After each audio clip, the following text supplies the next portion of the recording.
క్రీస్తు శకం 52లో అపోస్తలుడైన తోమా ఈ ప్రాంతానికి బోటు రావడం జరిగింది.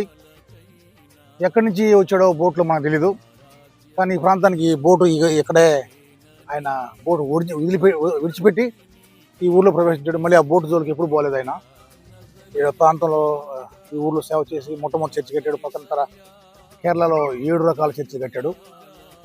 తిరిగి ఆయన తమిళనాడు పక్కకు వెళ్ళిపోయాడు. ఆయన అడుగు పెట్టినటువంటి ప్రాంతం ఆ బీచ్, లేకపోతే ఆయన సువార్త చేసినటువంటి ప్రాంతంలో రావడం ఎంతో అదృష్టంగా ఉంది. కనుక దేవుడు ఇక్కడికి వచ్చే వారిని, ఆయన సేవను జ్ఞాపకం చేసుకునే వారిని దేవుడు దీవించును గాక.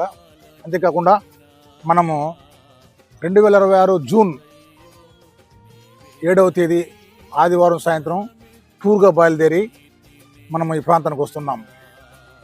దాంట్లో పార్టిసిపేట్ ఇన్ దట్. మీరు కూడా వస్తున్నారని నమ్ముతున్నాను. Thank you. God bless you.